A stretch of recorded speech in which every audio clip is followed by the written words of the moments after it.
नमस्कार दोस्तों, स्वागत है आपका हमारे इस चैनल में। हमारे देश भारत में कई तरह के अखाड़े और साधु संतों की परंपरा है।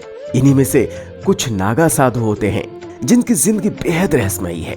नागा साधु आदि शंकराचार्य द्वारा स्थापित विभिन्न अखाड़ों में से ऐसे साधु होते हैं जो हमेशा निर्वस्त्र रहते हैं, लेकिन इन नागा साधुओं में नागा महिला साधु भी होती हैं। तो क्या वो निर्वस्त्र रहती हैं? आज इसी बात को हम इस वीडियो में जानेंगे और उनकी कठोर साधना किस प्रकार से होती है, क्या है उनकी दिनचर्या, इस बात को भी इस वीडियो में आज जानेंगे। लेकिन आगे जाने से पहले प्लीज हमारे इस चैनल को लाइक कीजिए, शेयर कीजिए, सब्सक्राइब कीजिए और हाँ, बेल आइकन भी दबाइए ताकि वीडियो का नोटिफिकेशन सबसे पहले आप तक पहुंचे। नागा साधु भगवान शिव और अग्नि के भक्त होते हैं। कहते हैं कि दुनिया चाहे कितनी भी बदल जाए, लेकिन इन साधुओं का स्वरूप हमेशा ऐसा ही रहता है। ये साधु आम जन जीवन से दूर एकांत में अपना जीवन जीते हैं। इनके गुस्से को लेकर भी कई तरह की कहानियां कही जाती हैं और इनके गुस्से से हर कोई डरता है। नागा साधु वैसे तो शांत ही रहते हैं, लेकिन अगर कोई इन्हें छेड़ दे या तंग करे तो इनका क्रोध बेहद भयानक हो जाता है। इन्हें शांत करना बहुत मुश्किल होता है।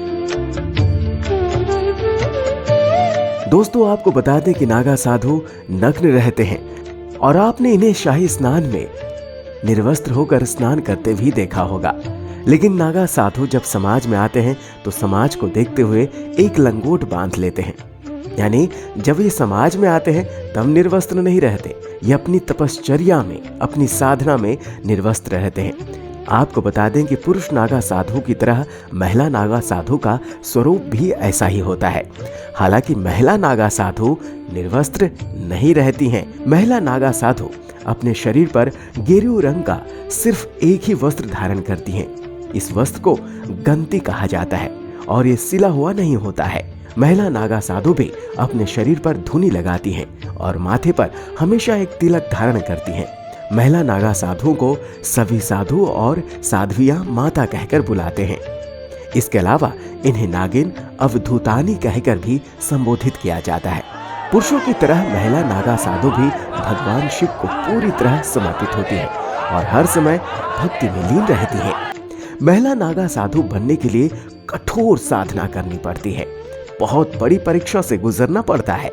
इसके लिए इन्हें 6 से 12 साल तक कठिन ब्रह्मचर्य जीवन का पालन करना होता है। इसके बाद जब ये पूरी तरह से स्वयं को भगवान के चरणों में समर्पित कर देती हैं, इसके बाद ही गुरु इन्हें नागा साधु बनने की अनुमति देते हैं। और नागा साधु बनने से पहले इनकी कई परीक्षाएं ली जाती हैं। उसमें अगर ये सफल होती हैं तभी महिलाओं को नागा साधु बनने का अवसर मिलता है। महिला नागा साधु बनने के लिए उन्हें स्वयं अपने जीते जी पिंड दान करना होता है। जी हाँ, हम सभी जानते हैं कि जिनकी मृत्यु होती है उनका पिंड दान किया जाता है, लेकिन जब महिला नागा साधु बनती हैं तो जीते जी वो अपना पिंड दान करती हैं।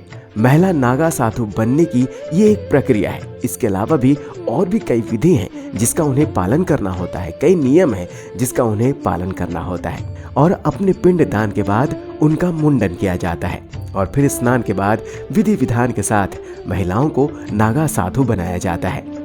महिला नागा साधुओं की जिंदगी बेहद कठिन और रहस्यमयी होती है। ये हमेशा ईश्वर की भक्ति में लीन रहती हैं। इनकी सुबह भगवान की उपासना से शुरू होती है तो शाम उनकी उपासना में ही संपन्न होती है।